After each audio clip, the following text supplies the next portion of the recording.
In every corner of the world, tombs lie hidden beneath layers of sand, stone, and time-sealed chambers meant to protect the dead. But some doors were never meant to be opened. Across centuries, those who dared disturb the resting places of ancient kings, unknown priests, and forgotten warriors have vanished, fallen ill, or met eerie ends. Was it coincidence, ancient pathogens, or something else entirely? This is not just a story of archaeology. It's a story of obsession, strange disappearances, and patterns too chilling to ignore. Once you start opening the tombs, you can't close them again. November 1922. The Boy King's tomb is opened. In the Valley of the Kings, on the west bank of the Nile near Luxor, the morning of November 4th, 1922 began like any other, for a small team of Egyptian laborers, clearing debris from the base of an ancient tomb. The air was dry and quiet, and the heat was starting to rise. They had been working for weeks under the direction of a British archaeologist named Howard Carter. For 5 long years, Carter had been searching for a tomb he believed still lay hidden somewhere among the cliffs, the resting place of a relatively unknown young pharaoh named Tutankhamun. What they found that day was the first of a descending set of steps carved into bedrock, leading to a doorway sealed with plaster and stamped with the royal insignia. Carter, then 48 years old, sent an urgent message to his patron and financier, Lord Carnarvon, who was in England at the time. Carnarvon had invested thousands of pounds into Carter's excavations, with little to show for it until now. He arrived in Egypt weeks later, and on the 24th of November, the two men, along with Carnarvon's daughter, Lady Evelyn Herbert, descended into the entrance corridor. The seals on the door showed no signs of modern disturbance. Carter had them carefully removed. Beyond the doorway was a passage filled with rubble, which had to be cleared by hand. The process took several days, and when they reached the next doorway, it was still intact. The seals bore the name Tutankhamun, a pharaoh from the 18th dynasty who had died around 1323 BCE. This was the first time a nearly untouched royal tomb had been discovered in modern history. On the evening of November 26th, Carter made a small breach in the second doorway and held up a candle to peer inside. When Carnarvon asked if he could see anything, Carter famously replied, "Yes, wonderful things." Behind the door lay an antechamber crowded with golden statues, chariots, alabaster vessels, and strange animal-shaped furniture. But this was only the beginning. Over the following months, the team uncovered 4 total chambers filled with over 50 individual artifacts, including the now iconic golden death mask of Tutankhamun. Then the deaths began. Lord Carnarvon died on April 5, 1923, just 5 months after the tomb's discovery. He had suffered a mosquito bite on his cheek, which became infected and led to blood poisoning. At the moment of his death, in Cairo's Continental Savoy Hotel, a power outage struck the city. Back in England, his pet dog reportedly let out a howl and dropped dead at the same time. The coincidences were immediately seized upon by the press, and talk of a curse began to swirl. Over the next decade, at least a dozen individuals connected to the tomb's excavation died under unusual circumstances. George J. Gould, a wealthy American financier who visited the tomb, contracted a fever and died shortly after. Arthur Mace, another member of the excavation team, died from arsenic poisoning. Sir Archibald Douglas Reed, the radiologist who examined the mummy, also died unexpectedly. Even Howard Carter, though he lived until 1939, was shunned by some who believed he had brought death with him from the tomb. The local Egyptian press fed into the hysteria. Newspapers printed stories that ancient inscriptions inside the tomb warned of death to any who entered. Some claimed a cobra, the Egyptian symbol of royalty and divine protection, appeared at Carter's house shortly after the discovery and ate his canary. Whether or not the stories were true, they circulated widely. In reality, most historians agree There was no formal curse inscribed anywhere in Tutankhamun's tomb. The supposed inscription, often cited, "Death shall come on swift wings to him who disturbs the king's peace," was never found in any of the chambers. But the deaths were real, and the fear was widespread. Despite the rumors, the excavation continued. The sarcophagus was opened in February 1924. Inside, Carter and his team found 3 nested coffins, the innermost of which was made of solid gold and held the mummy of the young king. Tutankhamun had died at about 19 years of age. His body showed signs of multiple injuries, and for decades there was speculation he had been murdered. Later forensic analysis suggested his death was more likely the result of an infection from a broken leg compounded by malaria. Even after the tomb was fully excavated and catalogued, stories of the curse continued to follow those associated with the find. Some Egyptologists refused to enter the tomb, and visitors sometimes left offerings near the entrance, just in case the old legends were true. By the 1930s, the tale of the mummy's curse had made its way into popular culture, fueling horror films, novels, and tabloid speculation for the rest of the century. The tomb was officially designated KV-62, and it remains the most intact royal burial ever found in Egypt. Today, many of its treasures are housed in the Grand Egyptian Museum in Giza, while the mummy itself still lies in a temperature-controlled chamber in the Valley of the Kings. The walls of the tomb are decorated with scenes from the Book of the Dead, showing Tutankhamun's passage into the afterlife. No curses appear among the hieroglyphs, but the myths persist, almost as enduring as the artifacts themselves. 1880. The mummy that sank the Titanic. In the late 19th century, London was caught in the grip of Egyptomania. The British Empire's occupation of Egypt in 1882 had opened the floodgates for a wave of antiquities, both legally purchased and illegally looted, to flood into Europe. Among these relics was an ornate mummy case, known only as the Unlucky Mummy, catalogued under the British Museum as Artifact EA 22542. It was not technically a mummy at all, but the intricately painted inner coffin lid of a high-status woman from the 21st dynasty, dated roughly to 950 BCE. The artifact's face was exquisitely painted, with wide, almond-shaped eyes and delicate brows. It had been discovered near Thebes and sold to a group of well-to-do English tourists sometime in the 1860s. From the beginning, the coffin lid was accompanied by whispers of misfortune. According to accounts that circulated in Victorian social circles, everyone who had handled or owned it suffered some form of misfortune. One collector lost his fortune, another was paralyzed, and a third vanished during a Nile expedition. Even the photographer hired to document the piece supposedly died just days after the photos were taken. By 1889, the artifact had made its way to the British Museum, where it was displayed in the first Egyptian room. Almost immediately, museum staff began reporting strange phenomena, unexplained noises after hours, objects moving on their own, and a sense of unease near the artifact's case. A night guard reportedly quit on the spot after claiming to see the coffin's painted eyes move.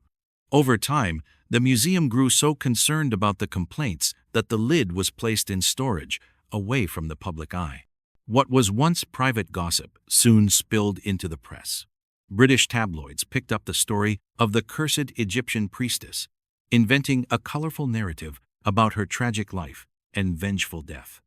Although the real identity of the woman buried in the coffin is unknown, journalists dubbed her Princess of Amen-Ra and claimed she was a temple priestess who died violently. Supposedly, the inscriptions on the coffin included a warning that anyone disturbing her rest would suffer untold misfortune. No such inscription exists. The legend might have faded into obscurity until it collided with one of the most catastrophic maritime disasters of the modern age. In April 1912, The RMS Titanic departed Southampton for New York on its maiden voyage. Among the many rumors that circulated in the aftermath of the ship's sinking was this: that the unlucky mummy had been aboard, en route to an American collector who had purchased it in secret. The curse, believers said, had followed it across the Atlantic and doomed the ship. There was, in fact, a cargo manifest for the Titanic, but no official record shows any Egyptian antiquities being shipped aboard. The British Museum also firmly states that the coffin lid has never left its possession. Despite this, the rumor took hold.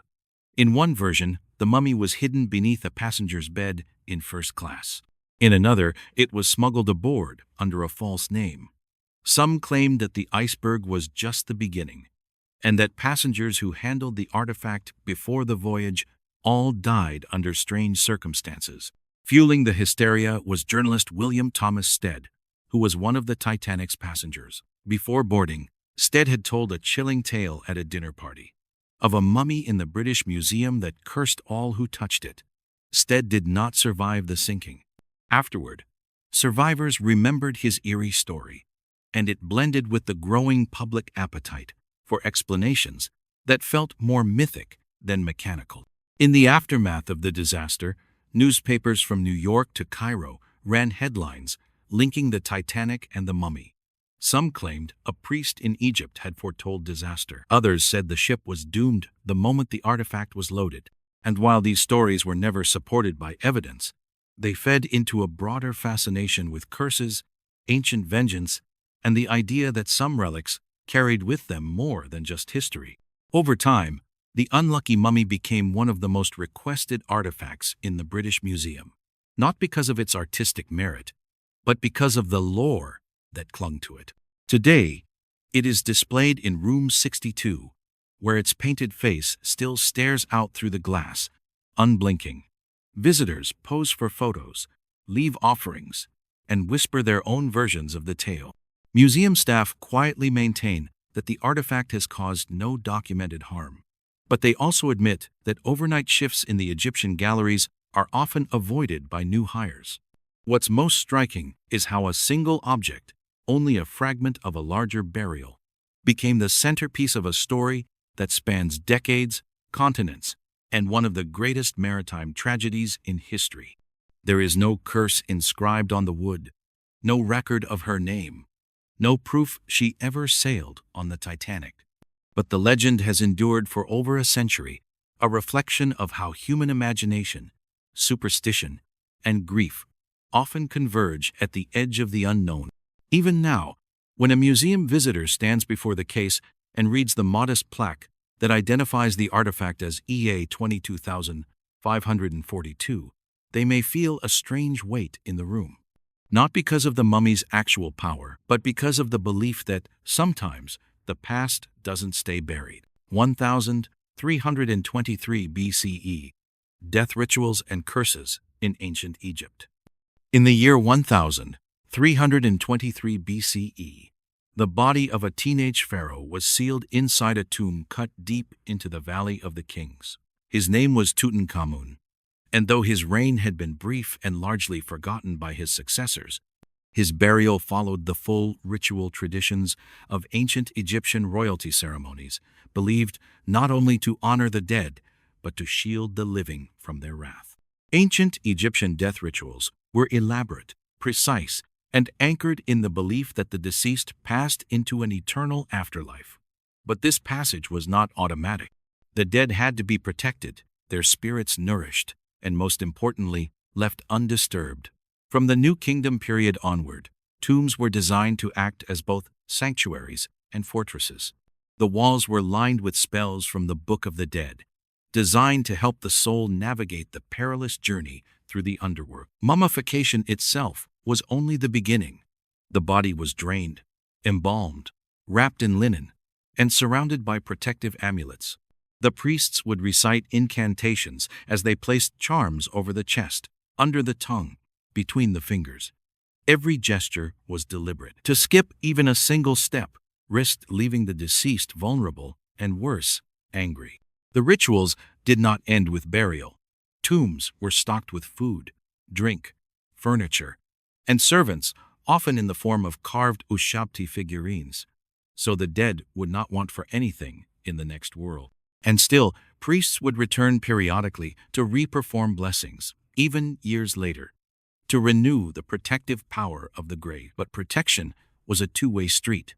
The living guarded the dead not only out of reverence, but out of fear. Egyptian texts from as early as the Old Kingdom contain warnings about disturbing the tombs of nobles and kings. These were not metaphorical threats. Many tombs contain carved inscriptions, known as curse texts, promising divine punishment, sickness, or death to anyone who dared violate the sacred seal. One 4th dynasty tomb inscription reads, "As for anyone who shall enter this tomb in his impurity, I shall seize his neck like a bird, and I shall cause his punishment to be swift." Another warns that desecrators will lose their earthly inheritance and be denied an afterlife, an especially terrifying fate in ancient Egyptian theology. To modern eyes, these may sound like superstitions, but in a society where religion, law, and science were intertwined, such curses had the weight of state authority. Grave robbing was not only a crime, it was blasphemy. And yet, it happened often. The very wealth that was meant to honor the dead became a magnet for theft. That's why many tombs included false doors, decoy chambers, and maze-like passageways, not just to deter robbers but to confuse and trap them. The fear of retribution extended even to the workmen who built the tombs. At Deir el-Medina, the village of artisans who constructed the royal tombs, the walls are covered in protective graffiti and prayers to keep evil spirits at bay. There are stories of workers falling ill or vanishing during construction, events attributed to angered gods or disturbed spirits. Some were convinced they had accidentally invoked something dark in the process of sealing a pharaoh's tomb. When Howard Carter discovered Tutankhamun's tomb in 1922, journalists were quick to draw on this legacy. Although no curse text was found in the tomb itself, rumors began to spread when Lord Carnarvon, the expedition's sponsor, died unexpectedly a few months later. His death, from blood poisoning after a mosquito bite became infected, might not have raised suspicion on its own. But when Cairo experienced a sudden power outage at the exact moment of his death, and his dog reportedly howled and dropped dead back in England, the story transformed. It was the press that coined the term "curse of the pharaoh." The phrase captured the imagination of a post-war public already obsessed with mysticism and the occult. Other deaths followed: an assistant who succumbed to malaria, a radiologist who performed the first X-ray of the mummy, a member of the excavation team who shot himself. To some, it was evidence; to others, coincidence. But in the cultural memory, the link between Egyptian tombs and lethal consequences had been reignited. These modern curse narratives often overshadow the deeper, older truths. The ancient Egyptians did not see their spells as horror stories, but as sacred protections. They were not trying to haunt the living, they were trying to preserve cosmic balance. Still, the idea that the dead could punish the disrespectful lingered, and in cases like Tutankhamun's, the line between myth and misfortune blurred fast. Even today, archaeologists working in the Valley of the Kings perform rituals of their own, not religious, but ritualistic nonetheless. Protective gloves, careful protocols, silent moments of stillness before entering a sealed chamber, not because they believe in curses necessarily, but because they understand what happens when stories are disturbed. How quickly legend can rise from dust.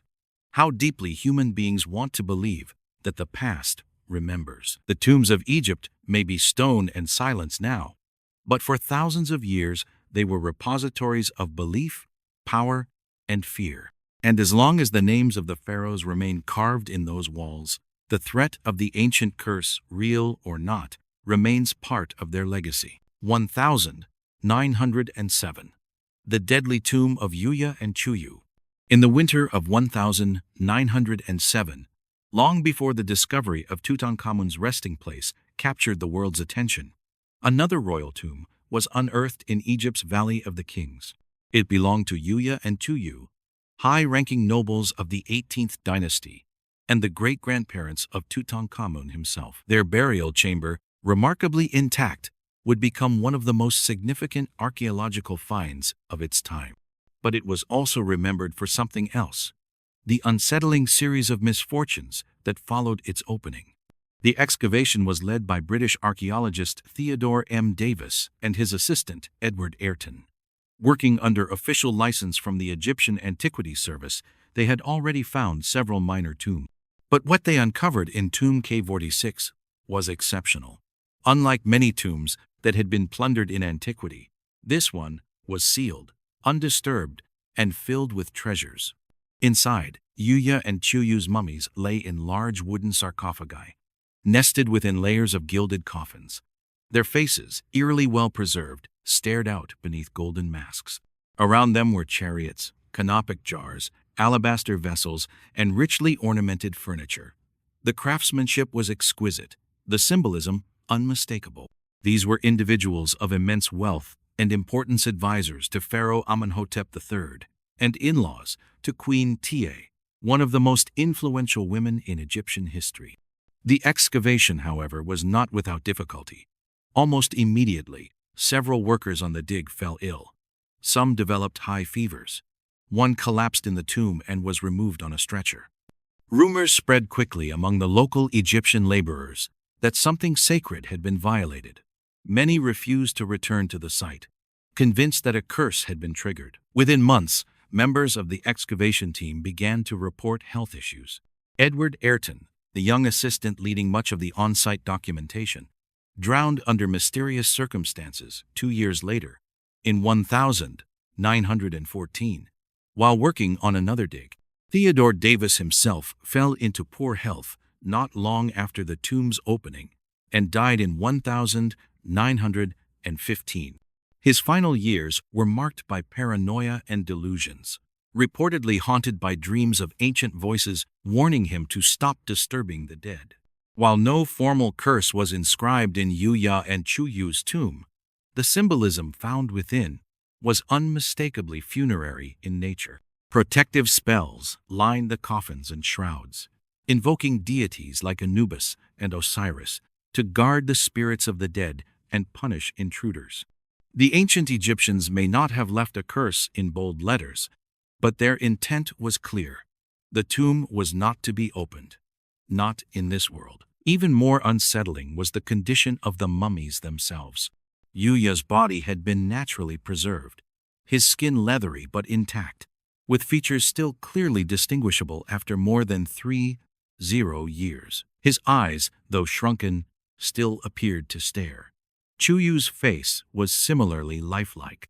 Photographs taken during the excavation circulated widely in early 20th century newspapers, and many readers found them deeply disturbing. Some claimed the images felt too alive, as if the dead were watching back. Modern historians have often overlooked the aftermath of KV46 in favor of the more dramatic Tutankhamun story. But in 1907, this was front-page news. The discovery of such a pristine, high-ranking tomb sent shockwaves through the archaeological world, and the consequences, though less publicized, were no less eerie. A local Egyptian foreman on the site later died in a freak accident when a stone block slipped and crushed his legs. Another worker reportedly lost his eyesight shortly after handling objects from the tomb. These were chalked up to coincidence. But for those who believed in the power of the ancients, it was enough to instill caution. It's worth noting that Yuya and Chuyu's tomb was not hidden as deeply as later royal graves.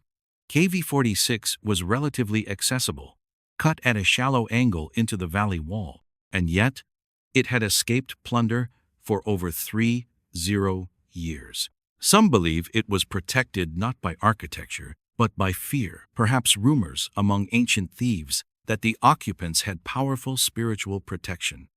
Yuya himself had been a priest and courtier, possibly even linked to religious reforms that would later influence his great-grandson, Tutankhamun. His wife Chuyu had served as a religious official as well, involved in cultic worship and royal ceremonies. Together, they embodied both political power and spiritual authority. In Egyptian cosmology, That combination made them especially dangerous in death. Today, their mummies are displayed in the Egyptian Museum in Cairo. Visitors often comment on their lifelike appearance, their peaceful expressions, and the strange feeling of proximity to the ancient past. Few know the full story of their discovery, or the misfortunes that followed. The tomb of Yuya and Chuyu may lack the gold-encrusted grandeur of later finds, but in terms of preservation and in the aura of unease it left behind, it remains one of the most enigmatic discoveries in Egyptology. Its opening marked a turning point. The moment the world began to truly grasp the depth of ancient funerary practices and the risks, real or imagined, of disturbing what was meant to stay sealed forever. 1891.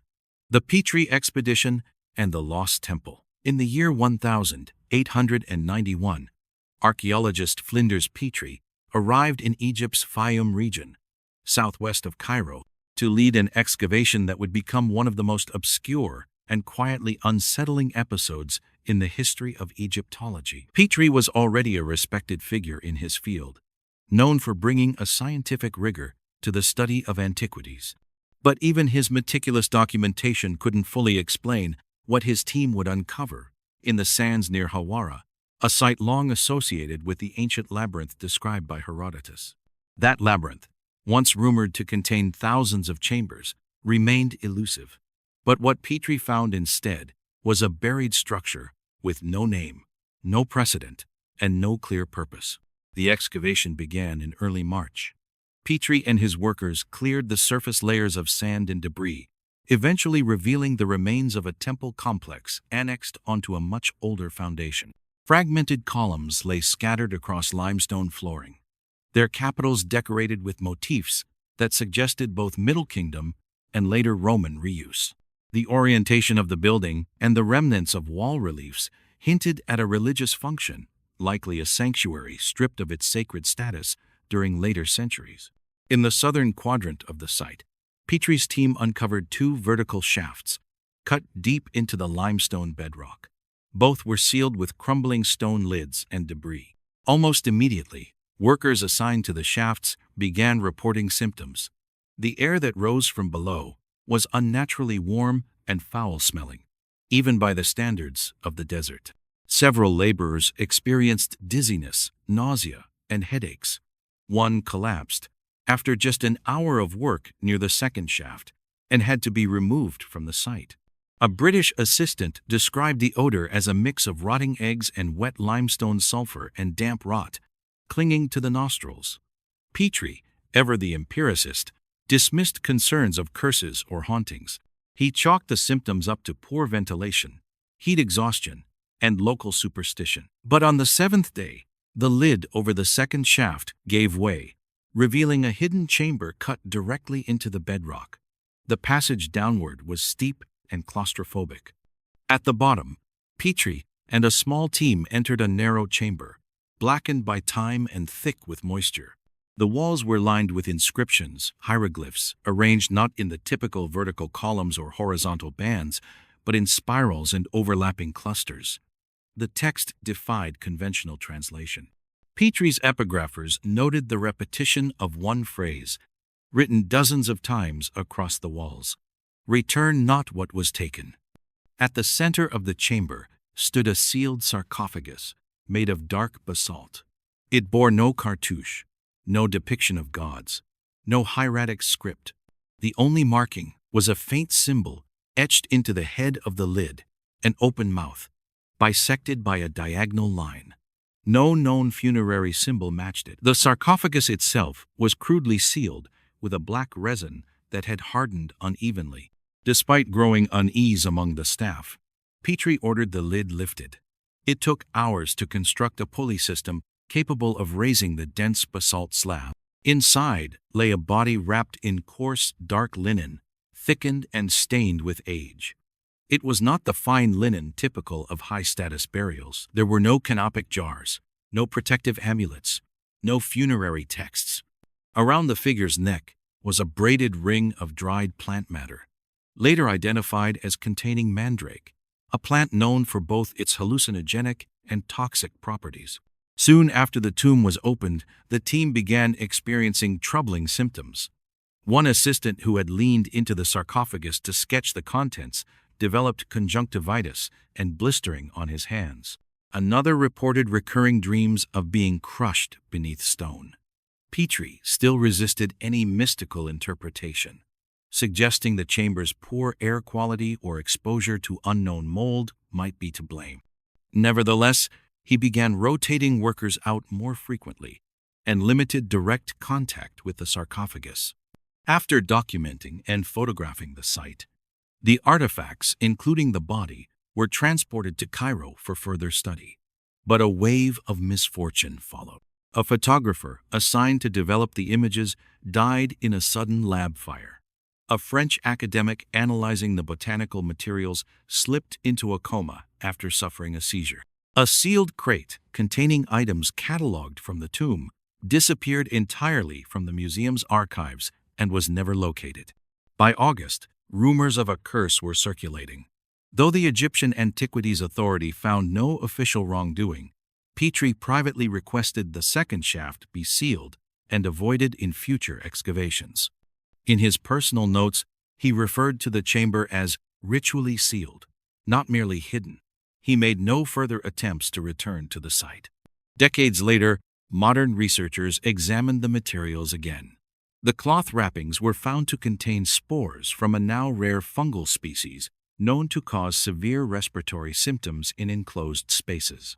The mandrake necklace contained concentrations high enough to cause hallucinations and organ failure if inhaled or absorbed through the skin. But still, none of this explained the pattern of accidents and illnesses that clustered around those who worked directly with the burial.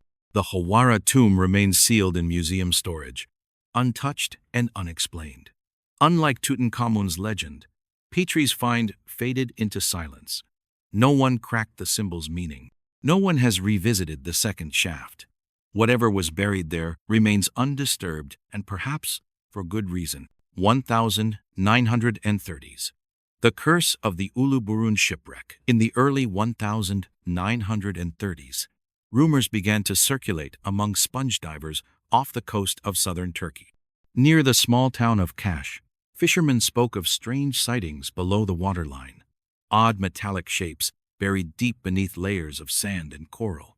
Most divers ignored it, but one, a local named Mehmet Çakır, took a mental note. Nearly 5 decades later, in 1982, he would surface with a bronze artifact clutched in his hand, what appeared to be a ceremonial dagger, green with corrosion but unmistakably ancient. The site would soon be identified as the Uluburun shipwreck, one of the oldest and richest Bronze Age wrecks ever discovered, dating back to the 14th century BCE. Lying at a depth of over 45 meters, the ship had carried a cargo of extraordinary variety and value: copper ingots, Canaanite jars, ivory, ebony, glass, ostrich eggshells, gold scarabs, and luxury goods destined for royal courts. But as excitement around the discovery grew, so did the unease among those working the wreck. Excavation began in earnest in the mid-1980s, led by the Institute of Nautical Archaeology. Divers underwent months of rigorous training just to reach the wreck. The dive was treacherous, narrow visibility, razor-sharp coral, shifting currents, and the sheer depth made each descent dangerous. In the first year alone, 2 divers suffered from nitrogen narcosis and had to be pulled to the surface mid-dive. Equipment would fail without warning. A winch collapsed unexpectedly, damaging part of the platform and injuring a technician. Among locals, whispers of a curse began to grow. Some blamed the presence of sacred items among the cargo, most notably a golden scarab inscribed with the name of Queen Nefertiti, a royal figure long associated with religious upheaval and occult speculation. Others pointed to the fragmented figurines found near the stern of the ship, believed to represent sea deities or protective spirits. The wreck, some insisted, had not been lost by accident. It had been intentionally sunk. As the team uncovered more of the wreck, anomalies accumulated. Several artifacts carefully recorded and photographed vanished from the conservation lab in Bodrum without a trace. One technician, a seasoned marine conservator, claimed to have seen a figure standing beside one of the artifact crates late one evening, tall, thin, motionless. Security footage from that night was corrupted beyond recovery. Later that year, an American diver experienced a severe panic attack during a routine descent. He surfaced with bleeding ears and eyes wide with terror, muttering that something had brushed against him in the dark. Though dismissed as the effects of pressure and disorientation, the man resigned the next day and refused to speak about the incident afterward. Meanwhile, scientific analysis revealed troubling inconsistencies. Some of the metal artifacts displayed isotopic signatures inconsistent with known Bronze Age sources. One copper ingot, believed to have come from Cyprus, showed chemical markers resembling those of Central Europe centuries and thousands of kilometers removed from the ship's expected trade route. The ivory tusks carried distinct cut marks that did not match known Bronze Age tools. One scarab, though clearly from the 18th dynasty, bore a misspelled hieroglyph, an error unlikely in a royal artifact. Historians began to wonder whether the ship's cargo had been intentionally assembled not for trade, but as an offering. Several theories emerged that the ship was a floating shrine, part of an exorcism ritual, or even a vessel of sacrifice. One hypothesis, proposed quietly among a small group of scholars, suggested the ship had been sunk deliberately to seal away dangerous or cursed items collected from multiple ancient cultures. The presence of both Egyptian and Mycenaean goods, alongside Canaanite amphorae and Anatolian axes, supported the idea of a composite origin. In the years following the excavation, several people connected to the project experienced misfortune. The lead conservator developed a neurological disorder and lost the use of his right hand. Another team member died in a car accident en route to a lecture on the wreck. A third, who had been vocal about publishing a book on the scarab's unusual inscription, suffered a brain aneurysm and passed away before finishing the manuscript. By the late 1990s, funding for further dives slowed, and the site was officially closed. The recovered cargo, over 18 artifacts, was transferred to the Bodrum Museum of Underwater Archaeology, where it remains today. Though officially displayed as one of the greatest archaeological finds in nautical history, several crates from the original excavation have never been made public, their contents unlisted in any catalog. Divers who worked on the Uluburun wreck have since reported lingering health issues, chronic fatigue, respiratory problems, and vivid recurring nightmares of drowning. Some described dreams of being bound beneath the ocean, unable to speak or move, surrounded by flashing lights and ancient voices. Skeptics attribute these symptoms to the intense physical and psychological strain of deep-sea diving, combined with the stress of handling ancient materials. But for others, especially the local divers and older residents of Kash, the wreck is remembered as something more than just a historical site.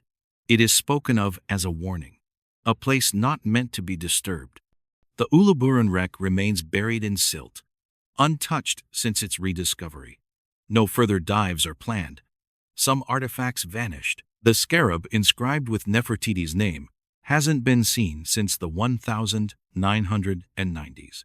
For many, the real curse lies not in deaths or disasters, but in what was quietly hidden afterward, as if something dangerous had slipped through unnoticed. 1810. Napoleon's soldiers and the plague tombs. In the year 1810, long after Napoleon Bonaparte's Egyptian campaign had officially ended, stories continued to circulate among veterans and local Egyptians alike. Stories not of glory or conquest, but of something far more unsettling. During the French occupation between 1798 and 1801, several detachments had been assigned to Upper Egypt, particularly around Thebes and the Valley of the Kings. Their mission was not merely military. Many of Napoleon's men were ordered to assist savants, scientists, draftsmen, and naturalists in cataloging ancient ruins. But what began as a scientific endeavor soon veered into something darker. While some soldiers supported excavation efforts in areas like Karnak and Luxor, others were dispatched to more remote ruins. One such expedition, led by Colonel Etienne Marigon, moved south into the hills beyond the Valley of the Queens, where locals warned of abandoned tombs sealed centuries earlier, burials not for royalty, but for those afflicted by plague. During the late dynastic period, the tombs in question had no grand entrances or elaborate carvings. They were dug hastily and sealed violently, with layers of blackened limestone and coarse mortar. Egyptian villagers referred to them simply as the cursed hollows. According to oral tradition, these were the final resting places of priests and commoners alike who had perished in an outbreak believed to have occurred around the 3rd century BCE. The plague had spread rapidly, wiping out entire families. In desperation, the living entombed the sick alongside the dead, sealing them in together. Marigon's men found one such tomb near Deir el-Medina. Its entrance partially collapsed.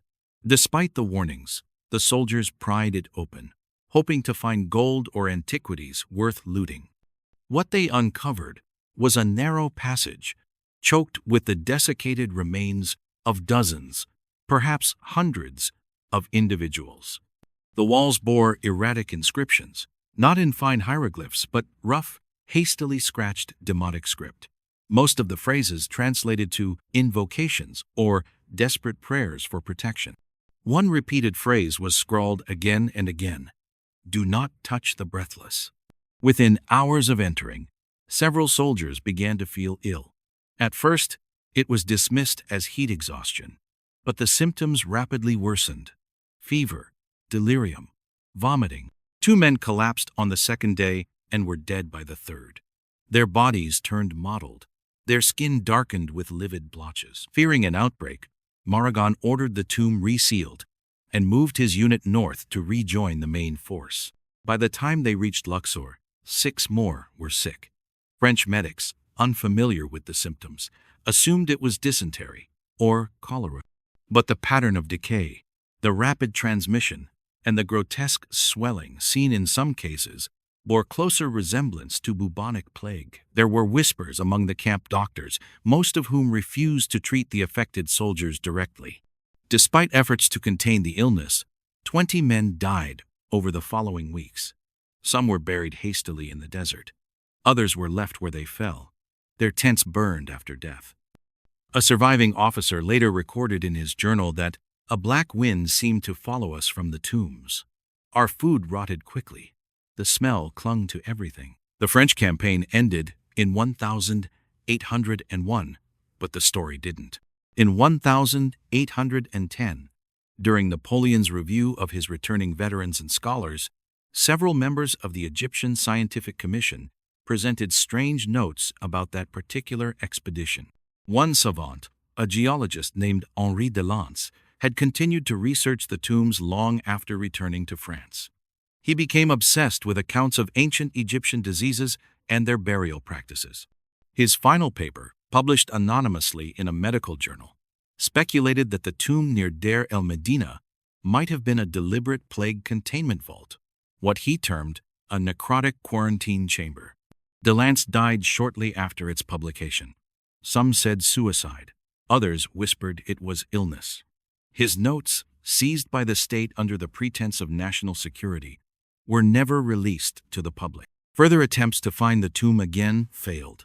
Several expeditions in the 1820s and 1830s searched the area around Deir el-Medina, but found no trace of the entrance described in Marigon's report. Either the tomb had collapsed entirely, or someone, perhaps the French themselves, had ensured it was permanently hidden. Modern historians remain divided on the truth of the incident. Some suggest the plague outbreak was real, triggered by exposure to ancient remains, contaminated with Yersinia pestis spores, dormant but reactivated under the right conditions. Others argue the story was exaggerated, a cautionary tale spread among soldiers to discourage looting. However, the physical records from Napoleon's Egyptian campaign contains several curious gaps. The regiment lists from Maragon's unit show a spike in deaths during mid-1800. Medical logs from field hospitals list unknown fever as the cause in over a dozen cases. One box of recovered artifacts, logged as originating near Deir el-Medina, was recorded in 1800, but vanished from the Louvre's archives shortly after arrival. To this day, no museum displays any artifacts directly linked to that tomb, and none of the objects reportedly recovered have resurfaced. For some, the episode is just an obscure footnote in Napoleonic history, but to others, it's a grim reminder of what can happen when the dead are disturbed for curiosity or greed. The tombs of kings may attract attention, but it is the forgotten graves of the diseased and desperate that seem to retaliate. That tomb remains hidden, sealed not by respect, but by fear. The sealed room behind Tutankhamun's wall. In February 1923, as the world's attention remained fixed on the Valley of the Kings, Howard Carter stood in front of a solid wall of ancient plaster. Behind it, he suspected, was something even more astonishing than what they had already found. A sealed chamber untouched for more than 30 years lay hidden beyond the northern wall of Tutankhamun's burial chamber. The previous year, Carter had made the most sensational discovery in modern archaeology, the near-intact tomb of Pharaoh Tutankhamun. Gold shrines, alabaster jars, and the now iconic funerary mask captivated the public imagination. But despite the headlines, the tomb layout posed a puzzle. It lacked several features typical of a royal tomb, including an antechamber for ritual offerings and a dedicated treasury room. Carter noted architectural inconsistencies and blank wall segments that didn't align with the rest of the tomb's structure. One in particular stood out. The north wall? It was flat, undecorated, and sealed with a material that appeared different from the rest.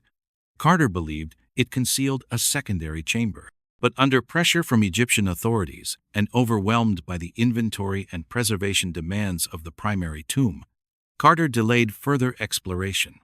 Rumors, however, did not wait. In the early months of 1923, whispers circulated about what might lie behind the wall. Some speculated it could be a second burial, perhaps, of Queen Ankhesenamun, Tutankhamun's wife. Others believed it might lead to an earlier, richer tomb, possibly even that of Nefertiti. Carter himself remained tight-lipped, noting only that the wall required further study. The pressure mounted. That March, Lord Carnarvon, the wealthy British patron of the excavation, died unexpectedly in Cairo after a mosquito bite became infected. His death was sudden, occurring shortly after the tomb's official opening, and was followed by a string of strange incidents. A power outage across Cairo, the death of Carnarvon's dog in England on the same night, and a rash of illnesses among visitors to the site. Newspapers declared the curse of the pharaohs real. The Egyptian public became increasingly wary of continued disturbances to royal tombs. Amid this growing tension, Carter's work slowed. The wall was never broken open. Instead, Carter had it documented, photographed, and sketched. But the resources and permits to proceed were not granted. The political situation in Egypt was shifting rapidly. The country had gained partial independence in 1922, and nationalists began questioning why British and European archaeologists were still in control of their ancient heritage. The Egyptian Department of Antiquities, now under greater pressure from the local government, became reluctant to approve further excavation that might provoke unrest. By 1926, Carter left Egypt, frustrated and alienated. He never returned to open the wall. The sealed chamber remained sealed. Decades passed. In the 1960s, a few researchers proposed that the tomb might have been part of a larger, repurposed structure. New analysis of burial patterns in the Valley of the Kings suggested that Tutankhamun's tomb may have originally belonged to someone else, possibly a queen. But with no physical access beyond the wall, this remained speculation. Then in 2015, A new line of investigation emerged. British Egyptologist Nicholas Reeves published a paper suggesting that the north wall concealed not just a chamber, but the tomb of Nefertiti herself. Using high-resolution scans of the tomb's walls, he identified subtle architectural lines, what appeared to be doorways, that had been plastered over and painted to match the rest of the chamber. The decorative scenes on the wall also appeared inconsistent, rushed in execution, and possibly repurposed from an earlier burial. The Egyptian Ministry of Antiquities agreed to further non-invasive testing. Ground-penetrating radar was used to scan behind the wall. Initial reports were optimistic. One scan suggested a void roughly the size of a small room, with signs of metallic and organic materials. Speculation surged once again. But the excitement was short-lived. A second scan, conducted by a different team, produced conflicting results. Some officials claimed no anomalies had been detected. Others suggested the radar data was being misinterpreted. A third scan, done in 2018, proved inconclusive. No permission to excavate was granted. The secrecy surrounding the results led to a renewed wave of rumors. Why? People asked. Would Egyptian authorities hesitate to explore the most potentially significant tomb in modern history? Some believed the scans revealed something disturbing, an object or condition considered too controversial to publicize. Others suspected bureaucratic infighting or fears over damaging the integrity of the existing tomb. To date, the north wall remains untouched. It has now been over a century since Carter first noted the possibility of a second chamber. Tutankhamun's tomb remains the most visited in the Valley of the Kings. Yet its most compelling mystery endures just a few feet behind painted plaster. Among scholars, the debate continues. Was the tomb built hastily for a young pharaoh who died unexpectedly, cobbled together from existing architecture? Did it once belong to a queen, only to be repurposed after political upheaval? Or is there truly a hidden room, one that could still contain untouched artifacts, inscriptions, or even human remains? If the curse of the pharaohs has any enduring power, perhaps it lies not in deaths or misfortune, but in paralysis, the inability to move forward, to disturb the dead again after what happened last time. No new excavations are currently planned. The north wall of Tutankhamun's tomb still stands, as it has since 1923, sealed, silent, and untouched by modern tools. What lies beyond it remains unknown. 1968. Re-examining the skull of Tutankhamun. In 1968, 46 years after Howard Carter opened the tomb of Tutankhamun, a team of British researchers conducted a series of X-rays on the young pharaoh's mummified remains. What they discovered behind the fragile wrappings would reignite debates about his death, his legacy, and whether the most famous tomb of the 20th century had ever truly given up its secrets. Tutankhamun's mummy had suffered damage from the start. Carter and his team, faced with resin-soaked bandages hardened like cement, had to remove the body from its coffin in pieces. Arms, legs, pelvis, all dismembered with saws and blades, then reassembled for reburial. The skull, separated from the torso, showed signs of post-mortem detachment. But in 1968, researchers noticed something else. X-rays revealed a dark, crescent-shaped shadow at the base of the skull. The image suggested a subdural hematoma, a pooling of blood between the brain and skull. To many, this looked like trauma. The possibility of a fatal head injury quickly captured public attention. Was Tutankhamun murdered? Theories proliferated. Some suggested a blow to the back of the head, possibly inflicted during a palace coup. Others speculated it was the result of a chariot crash or a fall. In 1978, one writer claimed the X-rays showed evidence of bone fragments consistent with blunt force trauma, sparking decades of books, documentaries, and investigative studies. The circumstances of Tutankhamun's reign added fuel to the speculation. He ascended the throne around 1332 BCE, likely at just 9 years old. After the heretical reign of Akhenaten, whose monotheistic reforms had destabilized the kingdom. Tutankhamun restored traditional deities, relocated the capital to Thebes, and reinstated priests and temples moves that suggested he was being guided or controlled by court officials.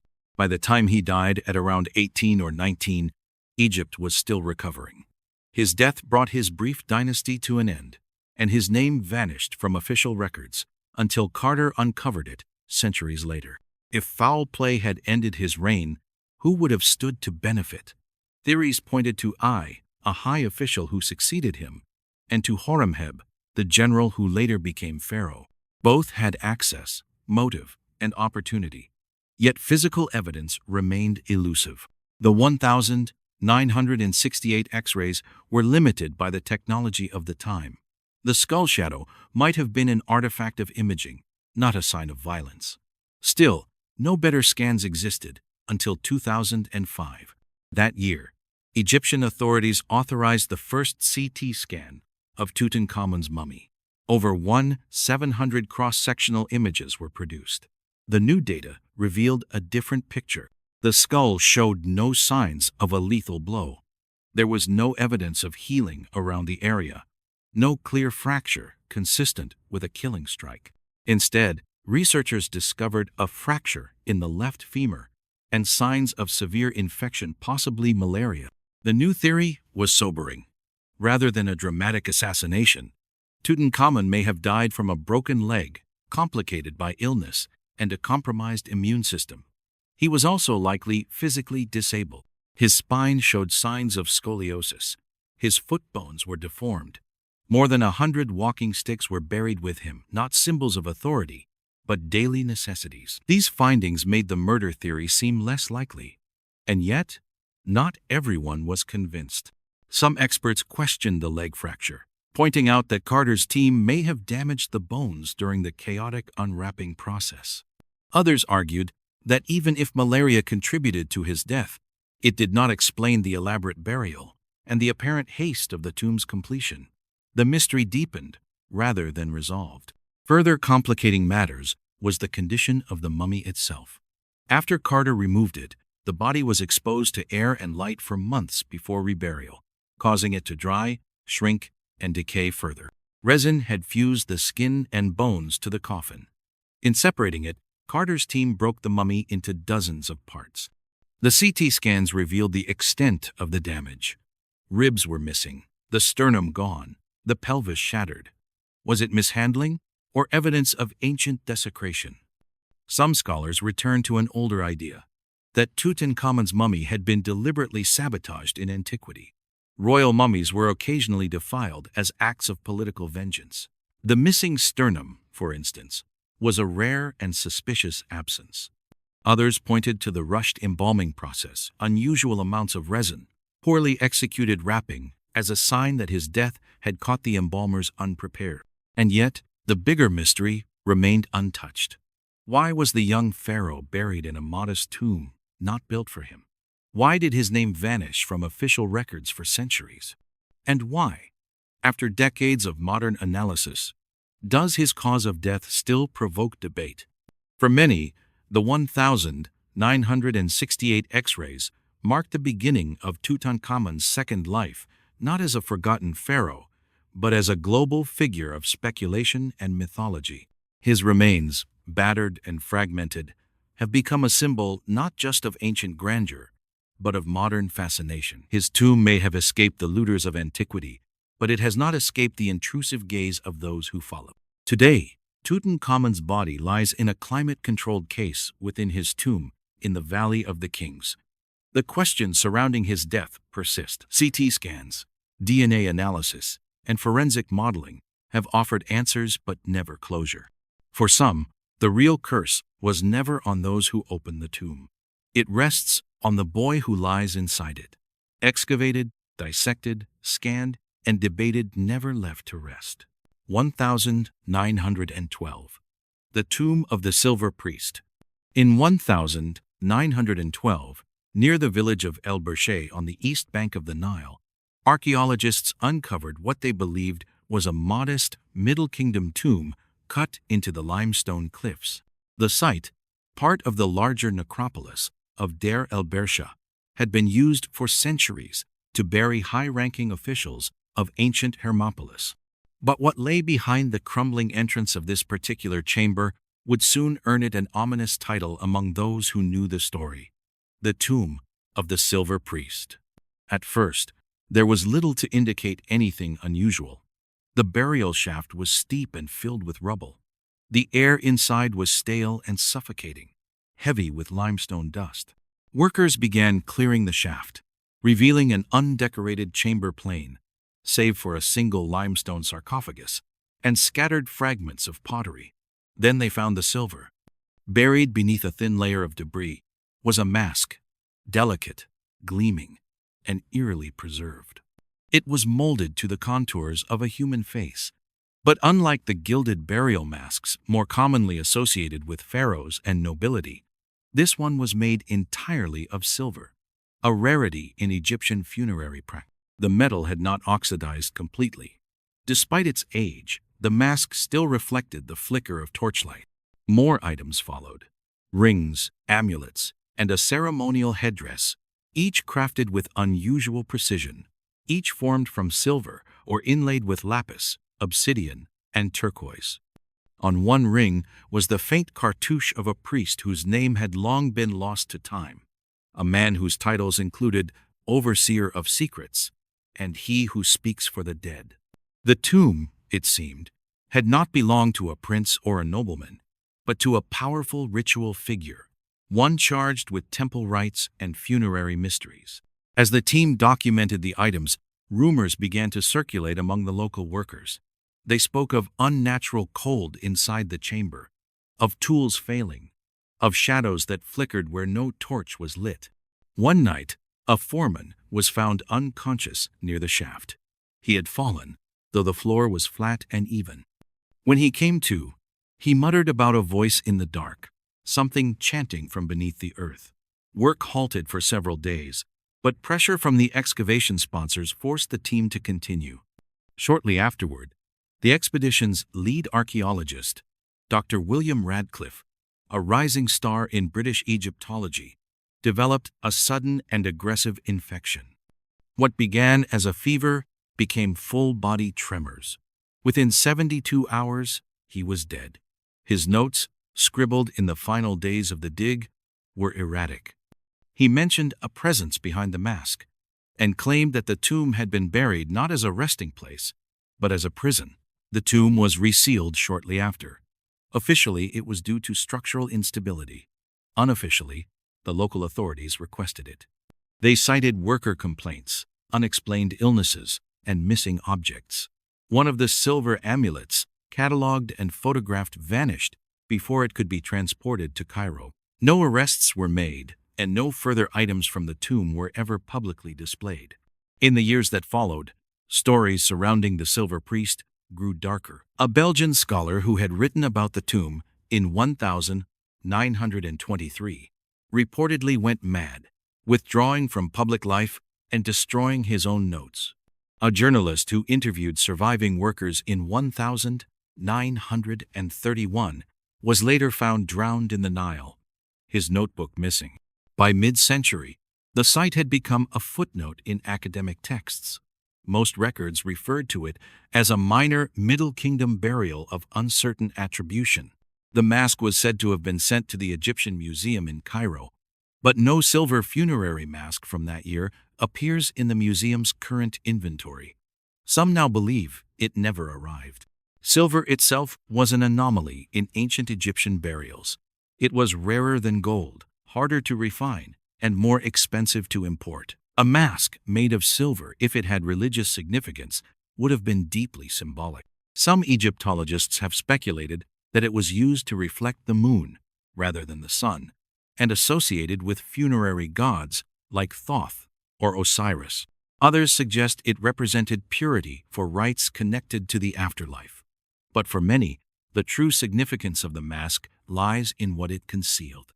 CT imaging of other priestly mummies from the same period has revealed a disturbing pattern: unnatural spinal curvature, excessive resin use, and missing tongues.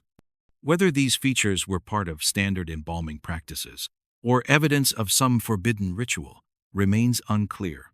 The tomb of the silver priest has never been reopened.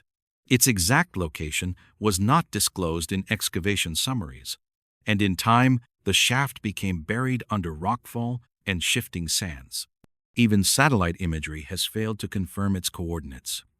The Egyptian Supreme Council of Antiquities acknowledges the site's existence, but categorizes it as non-essential for current excavation efforts. Yet among those who have studied the field notes, from 1912, a different picture emerges. References to a second chamber, mentions of chanting stones, and a collapsed niche behind the sarcophagus. A final torn page, describing whispers from beneath the silver.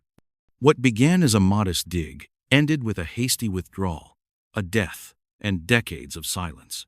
The artifacts, if any remain, are unaccounted for. The priest's name, erased. The mask, if it survived, is hidden from public view.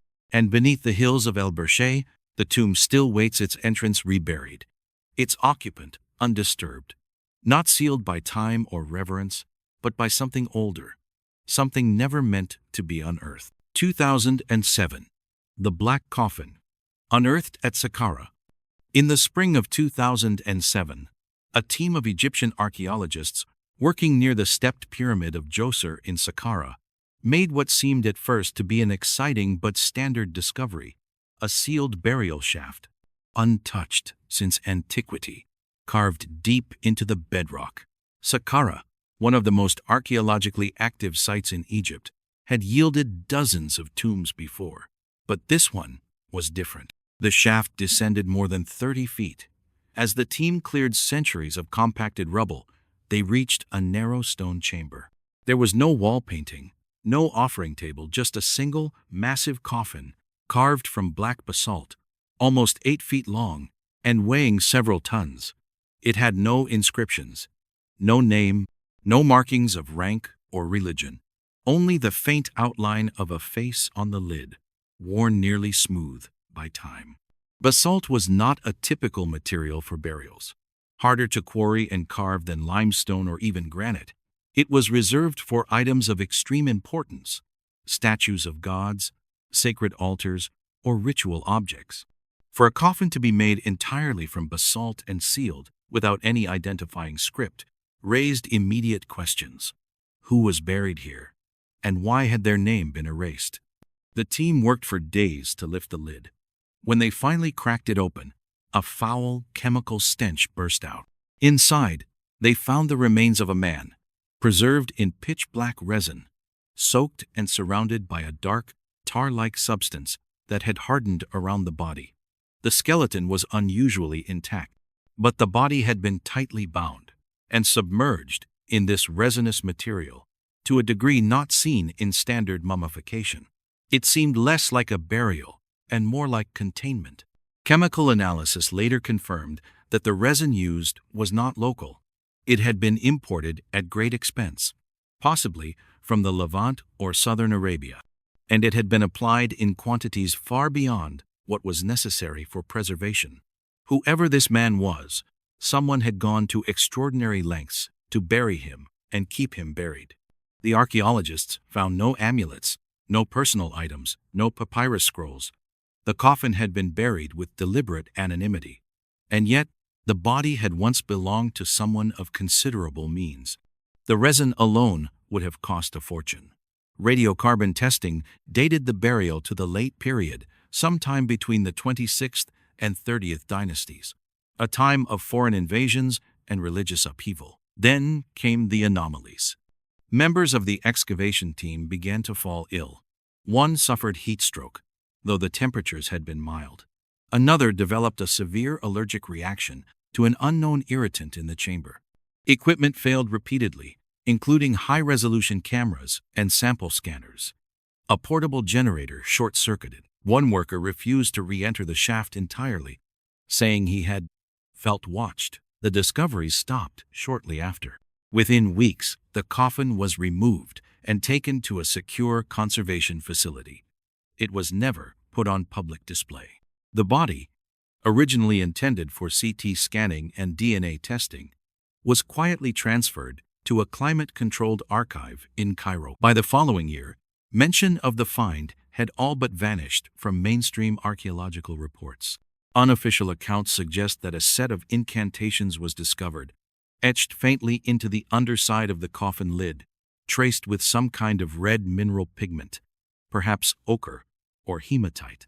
These were not typical Egyptian prayers for the afterlife, but instead resembled binding spells, phrases meant to restrict movement, speech, or even rebirth.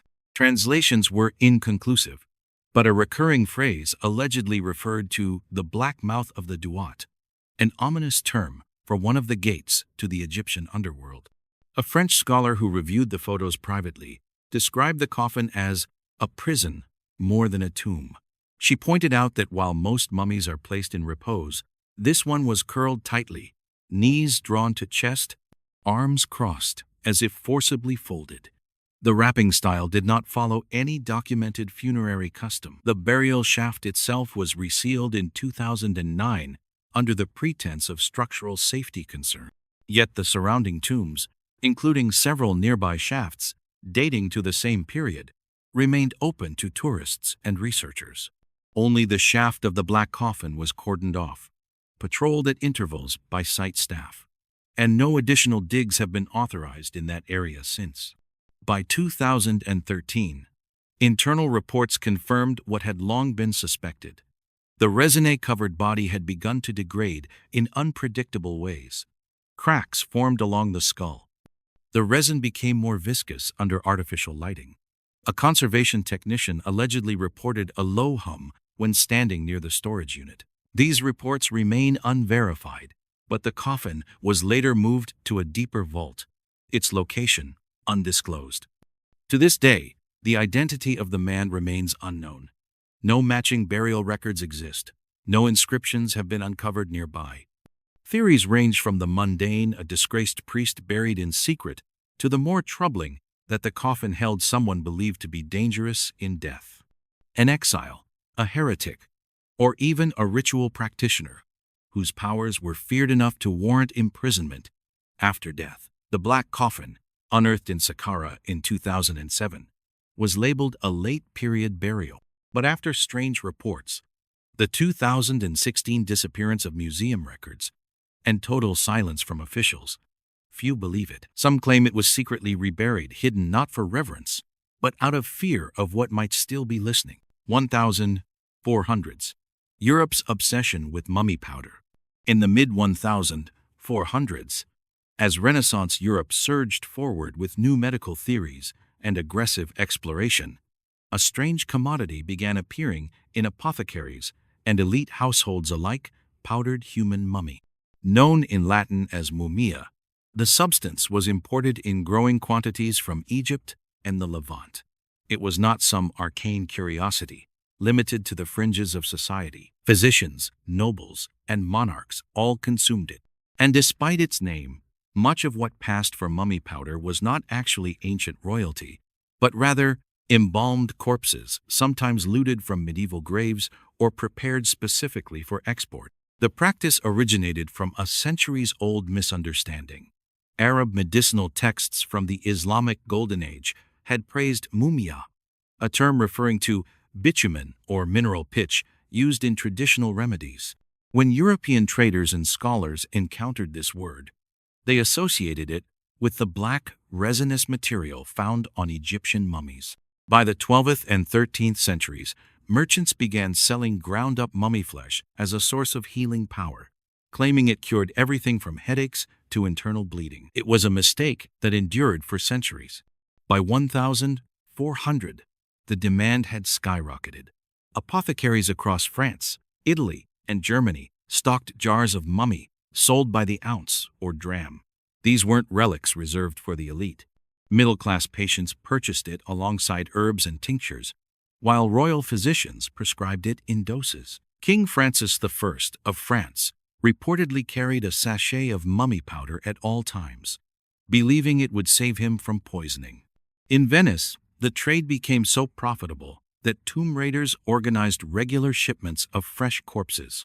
Much of the material was neither ancient nor Egyptian. In Cairo and Alexandria, middlemen created a lucrative industry around producing fake mummies for export. Corpses were coated in tar, wrapped hastily in linen, and artificially aged to meet European expectations. The ruse was not well hidden. Some European doctors even admitted the bodies were counterfeit, but still swore by the powder's effectiveness. Others argued the age of the body didn't matter as long as it had been embalmed with bitumen. The irony was grim. The same European powers that condemned Egypt's pagan past were now consuming its dead. Monasteries and hospitals ordered shipments by the crate. In London, the Worshipful Society of Apothecaries listed mumia vera in its official pharmacopoeia until the 18th century. Physicians in Nuremberg and Prague debated whether certain colors of mummy powder were more effective, black being preferred, red considered suspect. There were even recorded incidents of bodies being exhumed from local cemeteries when imports ran low. The obsession reached its peak during outbreaks of plague. In the 15th and 16th centuries, with entire towns ravaged by disease, desperate populations turned to increasingly bizarre cures. Mummy powder was mixed with wine, rubbed on skin, even applied to wounds. Alchemists promoted it as a life-extending substance, while surgeons claimed it stopped bleeding when applied directly. One English text from 1463 described mummy as the bones and flesh of the ancient wise, preserved by the art of the Nile, a remedy against corruption and death.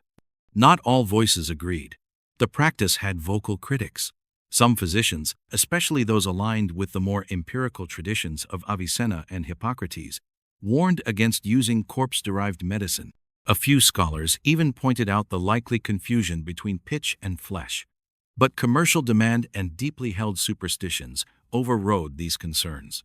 Egyptian authorities, for their part, were largely powerless to stop the trade. Looters worked with local guides to access old tombs, bribed guards at burial sites, and smuggled remains out via Red Sea ports. By the late 1400s, entire necropolises had been pillaged. Mummies of animals, cats, ibises, crocodiles were ignored. Human remains, especially those coated in black resin, were more valuable. Some estimates suggest thousands of mummies were destroyed to meet European demand. As the 15th century gave way to the 16th, the trade expanded beyond medicine. Artists began using ground mummy as pigment. Known as mummy brown, the rich, dark color became popular among painters across Europe. The famous pre-Raphaelite artists of later centuries would still use the pigment, unaware or perhaps unwilling to admit its true origin. By the end of the 1400s, mummy powder had become not just a cure, but a cultural fascination. It symbolized exotic knowledge, ancient power, and the conquest of time. To consume it was, in some minds, to ingest the wisdom and essence of the pharaohs. In practice, it was often to swallow a mix of rotted flesh, foreign resin, and contaminated earth, but the illusion endured. Records from apothecaries in 1497 London show over 200 pounds of mummy sold in a single year. In Rome, physicians to the papacy continued recommending it into the early 1500s. And in Paris, one nobleman was buried with a vial of mummy powder for use upon his resurrection. No specific case of illness or death was ever officially linked to mummy powder, but scattered notes from private letters and diaries refer to strange fevers, inexplicable skin conditions, and sudden mental breaks following its consumption. These accounts were never compiled into a formal medical record. They were simply noted and then forgotten. By the 1400s, ingesting mummy was mainstream medicine, accepted across Europe, prescribed by physicians, and sold in apothecaries. Long before Tutankhamun's tomb was opened, Europeans had consumed ancient corpses for over a century. By the 17th century, new medical science saw the practice fade, but its legacy remained disturbingly widespread and forgotten. 1903. The Curse of the Pharaoh's Mirror. In the spring of 1903, a British-led excavation in the Valley of the Queens uncovered a cache of burial goods buried deep within a side chamber near QV66, the tomb of Nefertari, wife of Ramesses II. Among the usual fragments of canopic jars, amulets, and fragments of gold leaf, one item stood out: a finely polished bronze mirror, perfectly intact, with its handle still wrapped in decayed strips of linen. Despite the passage of over 30 years, the mirror's surface gleamed with a strange, silvery hue under the flickering torchlight. The lead archaeologist, Sir William Garston, initially dismissed the object as another luxury item in a high-ranking woman's tomb, but the accompanying inscription, hastily scratched on the back in hieratic script, gave his team pause. Translated crudely by a student on site, it read, "Refuse the gaze, or see with the eyes of the dead." Unlike the ornate, symbolic mirrors found in other tombs, mirrors often meant to represent the Eye of Hathor or associated with rebirth, this artifact bore none of the standard religious iconography. It was not ceremonial. It was functional, and it had been buried far from the central burial chamber, almost hidden beneath a collapsed side niche. By the end of that week, strange things began to happen. One of the local workers reportedly suffered a seizure on site, despite no prior history of illness. Another, a photographer brought in to document the finds, refused to continue after claiming the mirror reflected faces behind his own. He left the excavation and never returned to Egypt. Back in Cairo, the mirror was boxed up and taken to the Egyptian Museum, then still in the early stages of assembling its growing collection of royal-era artifacts. It was catalogued but never displayed. Within 6 months, 2 staff members who handled the item died of sudden, unexplained causes, one from a cerebral hemorrhage, the other from a fall down a museum stairwell. Neither death was officially connected to the mirror, but within the tight circles of museum gossip, the whispers had already begun. The pharaoh's mirror was cursed. When Garston returned to London in late 1904, he brought with him photographs of the excavation, but notably, not the mirror itself. He had declined the opportunity to take it as a private collector's item, a decision that surprised his colleagues given his previous record of acquiring relics for private display. Garston gave a single lecture at the British Museum about his Valley of the Queens excavation, during which he refused to answer questions about the mirror. He died just 3 months later. Heart failure, said the reports. But those who attended the funeral noted something unusual. Garston's body had been found slumped in front of a dressing table mirror. The glass had been shattered. No one ever determined whether the damage was accidental or deliberate. Over the next 2 decades, the mirror disappeared from the museum's official catalog. By the 1920s, even its inventory number had been lost. The curator at the time, Gaston Maspero, claimed the mirror had been placed in deep storage due to staining and corrosion, but no conservation records survived to support that claim. It wasn't until 1941, during the wartime evacuation of key museum pieces, that the mirror surfaced again. It had been packed without label in a crate bound for Alexandria. A junior conservator named Henri Latif opened it by mistake and found the mirror lying atop a bundle of amulets. His subsequent notes, recovered decades later, described the mirror's reflection as incorrect, writing that it tilted as if the room were bent, or as if the viewer stood in 2 places at once. Latif never finished cataloging the crate. He was found dead in his apartment a week later, having apparently suffocated in his sleep. The mirror vanished again. Whether it was reburied, sold, or placed in a private collection is unknown. In the early 1970s, a collector in Paris claiming to possess a pharaonic scrying mirror was hospitalized after attempting to use the item during a séance. Witnesses described violent convulsions, uncontrolled bleeding from the nose and ears, and a room temperature that dropped suddenly by several degrees. The mirror was confiscated by police, but reportedly disappeared en route to storage. Some Egyptologists have argued that mirrors in tombs were not mere symbols of beauty or vanity, but rather tools, devices, used in ritual communication with the afterlife. The polished surfaces were thought to reflect not the living world, but the world of the dead. In that light, the pharaoh's mirror may not have been cursed in the traditional sense. It may have simply done what it was designed to do: open a passage. As of today, there is no confirmed location of the mirror. The Egyptian Museum denies ever possessing such an item, though archival lists from the early 1900s suggest otherwise. None of the photographs from the 1903 expedition have survived. The excavation notes were lost in a fire during the 1952 Cairo riots, and the descendants of Sir William Garstin reportedly sold off his personal effects after the war, none of which included the mirror or any photographs of it. The mirror remains lost, sought by collectors and occult historians who believe in its psychic imprint, while others see it as a warning.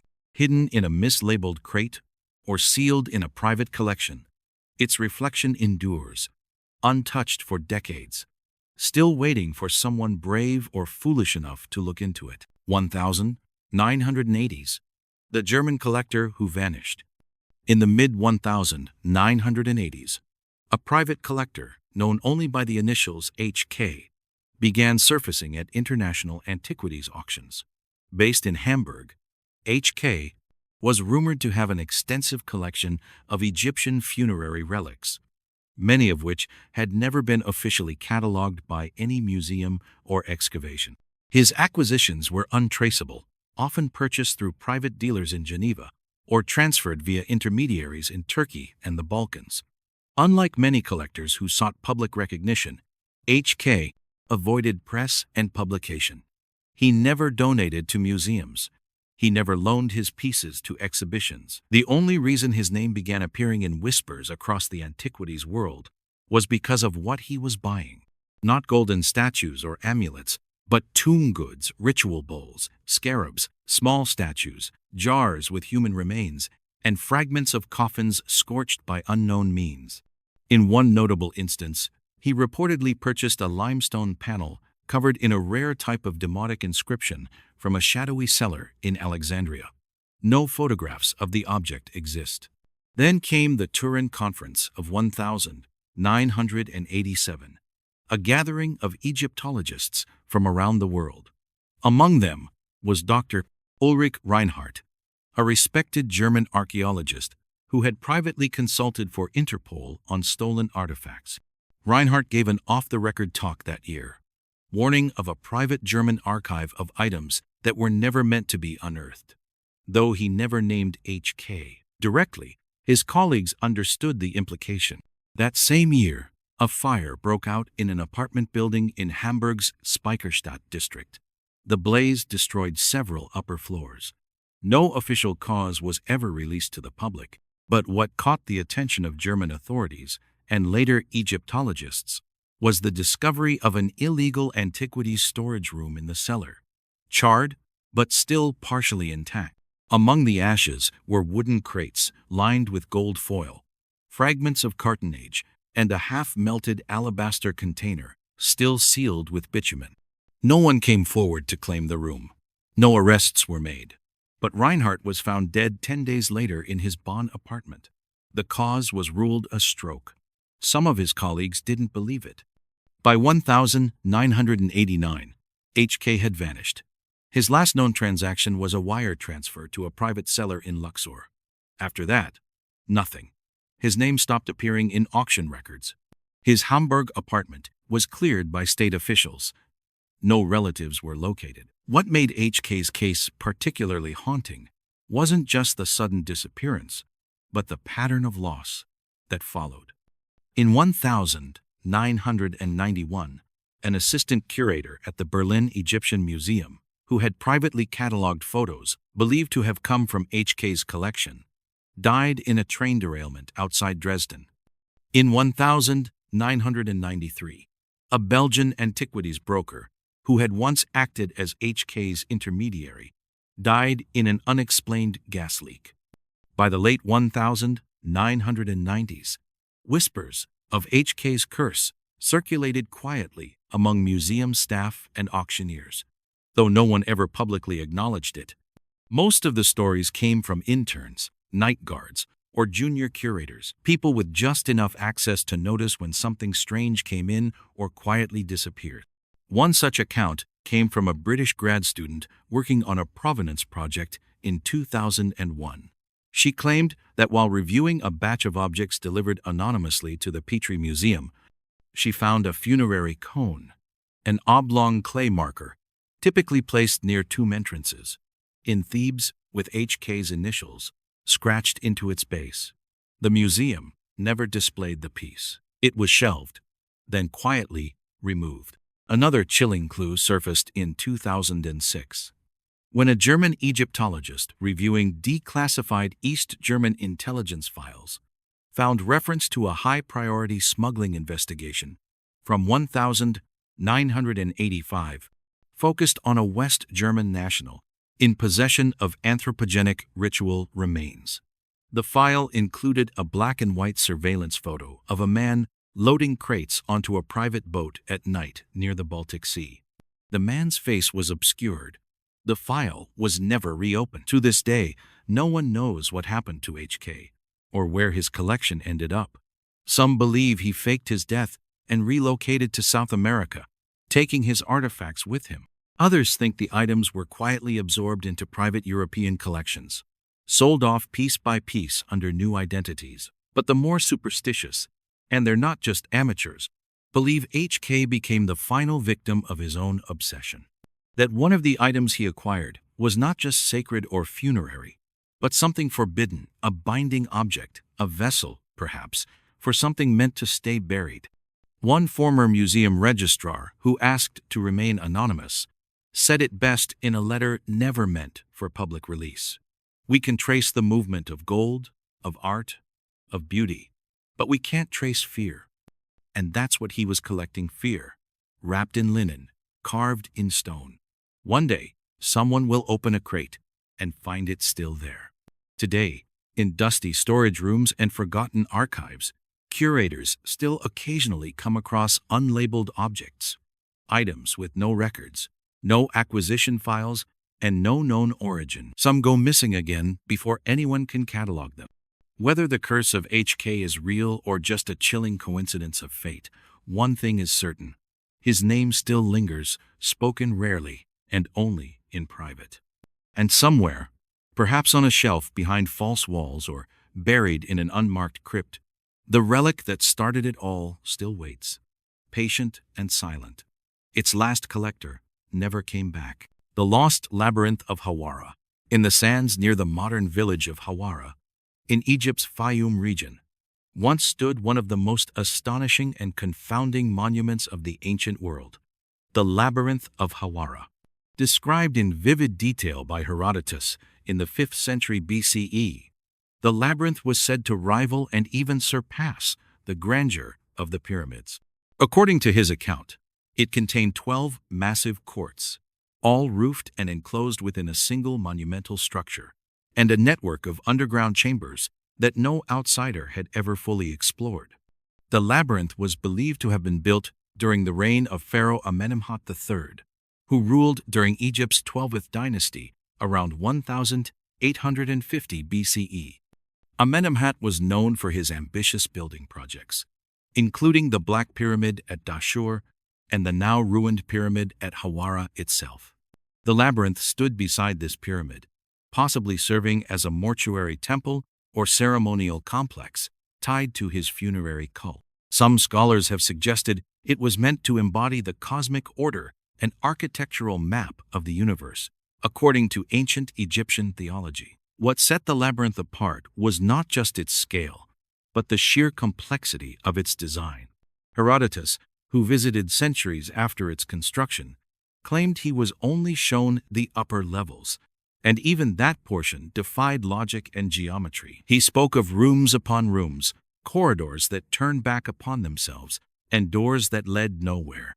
The priests warned him that beneath the labyrinth was another structure, entirely an underground network of tombs and sacred chambers, sealed off even from them. He left convinced that no one alive had seen it in its entirety. The Greco-Roman writer Pliny the Elder echoed this sentiment, claiming that the subterranean portions of the labyrinth were filled with winding passages and that it is impossible to find one's way out without a guide. Roman architects who attempted to study the site compared it to a proscendidacum, supernatural construction, something that should not have been possible with the tools and techniques available at the time. For centuries, the labyrinth remained the stuff of legend. Medieval travelers heard local tales of its endless corridors and vanishing doors, but no one could locate its remains. In 1888, British archaeologist Flinders Petrie arrived at Hawara and began excavating the area around the crumbling pyramid. What he found was both enlightening and deeply frustrating. Petrie did uncover fragments of a massive complex columns, corridors, and colossal limestone blocks consistent with a monumental structure. But much of the labyrinth had already been destroyed in antiquity. Stone had been quarried from the site for other buildings, especially during the Ptolemaic and Roman periods. Petrie concluded that the above-ground portion of the labyrinth had once existed, but had been systematically dismantled over the centuries. As for the lower chambers, the mysterious underground levels described by ancient writers, he found nothing conclusive. Yet not all was lost. In the course of his excavations, Petrie uncovered a wealth of mummies and papyri in the nearby necropolis, now called the Hawara mummy portraits. These Roman-era burials, with their lifelike painted faces, became some of the most iconic artifacts of ancient Egypt. But they only deepened the mystery. If so much was buried in the desert nearby, what else might still be hidden beneath the sands? In the early 2000s, a renewed wave of interest swept through the archaeological community. Using ground-penetrating radar and other non-invasive technologies, a team, led by Belgian researcher Louis de Cordier, conducted surveys around the Hawara pyramid. Their data revealed large rectangular anomalies beneath the surface shapes that didn't conform to natural formations. The team concluded that these were likely man-made structures. One particularly massive anomaly was believed to be around 300 meters wide, an architectural footprint consistent with the dimensions Herodotus described. Despite the excitement, Egyptian authorities denied excavation permits to dig deeper. Some speculated this was to protect already unstable ruins. Others believed the findings were too speculative to justify the disruption. A few fringe theorists claimed the refusal to excavate stemmed from political motives, or even fear of what might be found. By 2010, further scanning confirmed that the underground formations were real, though their exact nature remained unknown. Some scholars believe the subterranean chambers could still exist, filled with artifacts, hieroglyphs, and clues to Amenemhat's long-forgotten cosmology. Others are more cautious, suggesting they may simply be collapsed storage rooms or water management systems. As of 2025, the labyrinth of Hawara has never been fully uncovered. A few surface stones remain, half buried and worn by sandstorms, silent testaments to a structure once said to rival the pyramids in majesty and mystery. Satellite imaging continues to hint at regular geometric patterns just beneath the ground, but actual excavation has stalled for over a decade. The legend of the labyrinth now sits at the intersection of archaeology and folklore. For mainstream scholars, it is a tantalizing but incomplete monument, remembered more for what it might have been than what remains. For others, amateur researchers, mystics, and lost history enthusiasts, it is a buried wonder, hiding secrets that could rewrite our understanding of ancient Egypt. And the questions persist. What was hidden in the chambers no priest dared enter? Was it merely symbolic? Or did it serve a darker, more practical function, perhaps, to entomb something too dangerous to remain above ground? Whatever the answer, the sands of Hawara remain still. The stones wait, half remembered by history, half swallowed by time. And somewhere beneath the earth, if the legends hold any truth, the labyrinth dreams in silence. The mask that refused to be photographed. In 1932, during a cataloging operation at a private collection in Marseille, France, an Egyptian burial mask was documented for the first time in nearly a century. It was unlike any other funerary artifact previously recovered from Egypt. Carved from wood and overlaid with gold leaf, the mask bore inlaid obsidian eyes and a mouth open in what appeared to be a silent scream. Etched across the inside surface of the mask, visible only under angled light, were hieroglyphs not commonly found in funerary contexts. Some researchers believe they were fragments of an unknown ritual incantation, possibly heretical or non-royal in origin. The mask's origins were murky. According to the estate records, it had been acquired in Cairo in the early 1840s by a French diplomat and kept out of public view since then. No precise tomb or archaeological site was listed, but its stylistic features suggested a late-period origin, possibly 26th or 27th dynasty, during a time of cultural and religious upheaval. When attempts were made to photograph the mask for documentation, strange problems began. Early black and white exposures came out blank or blurred, as if the mask absorbed light. Technicians blamed equipment failure. But when a second camera produced similar results, and then a third, concern began to grow. The problem persisted even under different lighting conditions and with newer cameras. Some photographs turned out completely black, while others developed odd distortions. The eyes would be missing, the mouth would appear sealed, or shadows would emerge that hadn't existed in the room. Multiple photographers tried and failed to capture a clear image of the object between 1932 and 1947.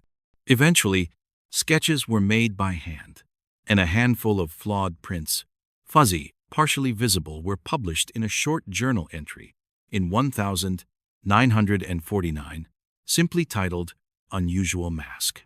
Problems in preservation. No definitive explanation was offered. By 1953, the mask had been moved to a climate-controlled chamber in Paris for preservation and study. Staff began reporting unease around it. Archivists claimed they heard faint whispers near the glass case, especially at night. One intern reported dreams of being trapped inside a dark, airless room, face pressed into gold. Others brushed off the incidents as imagination triggered by working late in dimly lit archives. Then came the incident in 1956. A British Egyptologist named Roland Hayes attempted to film the mask using 16mm color footage for a museum documentary. Within 3 days, his footage was reportedly destroyed in a fire that consumed part of the editing room. Hayes himself suffered minor burns and withdrew from the project. A second team attempted filming the same year. Their reels emerged completely blank, though the rest of their equipment recorded fine footage elsewhere in the museum. Some began to suggest the object was cursed, an accusation not uncommon with ancient relics, but taken more seriously in this case because of the number of failed photographic attempts. Modern researchers, however, have proposed that the gold leaf, or obsidian inlay, might be causing interference through reflection, absorption, or camera anomalies. But this fails to explain why even digital attempts made decades later also experienced inexplicable errors. In the early 2000s, a team from the Sorbonne attempted high-resolution digital imaging. Their setup included infrared and ultraviolet sensors and backup storage systems. While metadata confirmed the presence of the image file, the images themselves were inaccessible, corrupted, and only the images of the mask other objects photographed during the same session were untouched. The few who have examined the mask in person describe a profound sense of unease. The obsidian eyes seem to follow the viewer. The mask's mouth, frozen in a hollow scream, gives the impression of pain, not the stylized serenity typical of Egyptian funerary masks. And those glyphs, still untranslated, are now thought to be a form of magical writing, perhaps linked to early ritual protections or warding curses. A 2011 analysis suggested the wood, used in the mask may have come from Nubia or even farther south, indicating the object might not be fully Egyptian in origin. Some hypothesize it was fashioned not for a burial, but as part of a magical rite, a mask worn by a priest during necromantic ceremonies intended to contact or contain the dead. One inscription fragment was tentatively translated to read, "To bind the breath before it walks again." Theories abound. Some believe the mask was never meant to be seen, let alone photographed. That its exposure to modern light, especially through the lens of a camera, constitutes a kind of ritual violation. Others argue it may be connected to a specific individual, a high-ranking figure erased from official records whose name was deliberately struck from monument. If the mask was tied to such a figure, it may have been crafted as punishment, or to ensure the soul remained trapped in darkness. To this day, the mask remains locked inside a secure facility in France, rarely displayed and strictly protected by a photography ban. Visitors granted private viewings are prohibited from bringing recording devices. No verified full image has ever circulated. Descriptions rely solely on memory. Among collectors of occult relics and cursed artifacts, it holds near mythic status. Some claim it's a memory trap, meant to be seen only once, never reproduced. Whether a misunderstood funerary relic or something more sinister, the mask continues to defy all efforts to document it, growing more unsettling and legendary with each failed attempt to capture its image. And so, the mask remains sealed away, an object that resists being remembered, as if it chooses to exist only in the silence of its own legend. Whether it was crafted as protection, punishment, or something far darker, its mystery endures, taunting every attempt to bring it fully into the light. If you enjoyed this story and want to hear more tales of history's strangest and most unsettling relics, feel free to subscribe, leave a like, and share your thoughts in the comments. Who knows, your suggestion might be the next mystery we uncover.